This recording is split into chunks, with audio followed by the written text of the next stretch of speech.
Le 2 mars 2022, Jean-Pierre Pernaut disparaissait à l'âge de 71 ans, des suites d'un long combat contre la maladie.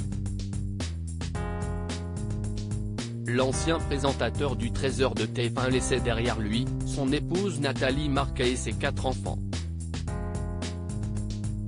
Un deuil et une tristesse toujours aussi présents dans le cœur des proches du journaliste. Afin d'honorer sa mémoire, TMC a diffusé hier un documentaire inédit baptisé Jean-Pierre Pernaut, un an déjà.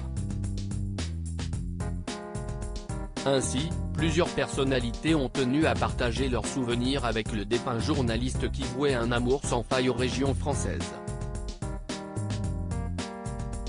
Parmi elles, Laurence Ferrari ou encore Karine Le Marchand.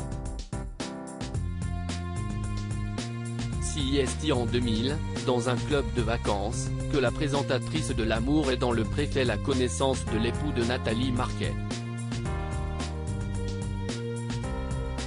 On ne s'est jamais lâché, on est parti plein de fois en vacances ensemble, a-t-elle notamment raconté. Des vacances entre amis documentées sur leurs réseaux sociaux, preuve qu'il adorait ces moments passés ensemble. Jean-Pierre avait une hygiène de vie assez détestable. L'animatrice star de M6 n'a pas non plus caché les petits travers de l'ancien présentateur du 13h de la première chaîne. Jean-Pierre avait une hygiène de vie assez détestable. Il était gourmand, il aimait bien le bon vin et il fumait comme un pompier. Il ne faisait pas de sport, il était sédentaire et stressé. Et selon ses dires, ce mode de vie ne plaisait pas du tout à son épouse, ça faisait beaucoup pour une femme qui aime son mari et qui sait très bien qu'avec la différence d'âge, il va se passer des problèmes de santé s'il ne gère pas certaines choses, donc elle râlait beaucoup.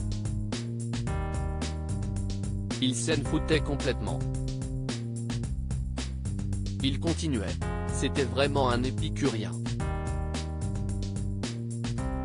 Lors de ce documentaire, Karine Le Marchand est aussi revenue sur sa complicité avec Jean-Pierre Pernaut. Le journaliste et l'animatrice, qui appartenaient à des groupes médiatiques différents, n'hésitaient pas à se taquiner. À chaque fois, je comparais les audiences de M6 à celles de TF1, je me moquais et je lui disais, on vous a encore mis une bonne rafale hier.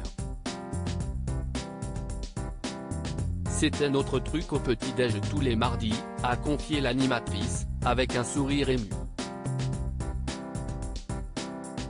Se remémorant ces derniers instants avec Jean-Pierre Pernaut, Karine Le Marchand a raconté avec émotion, je l'ai eu au téléphone avant son opération.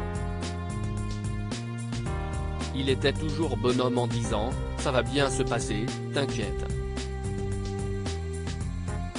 Les derniers échanges entre Karine Le Marchand et Jean-Pierre Pernaut. Soucieuse de l'état de santé de son ami, l'animatrice lui enverra un SMS, mon Jean-Pierre, je te couvre de baisers et de bonnes ondes pour demain.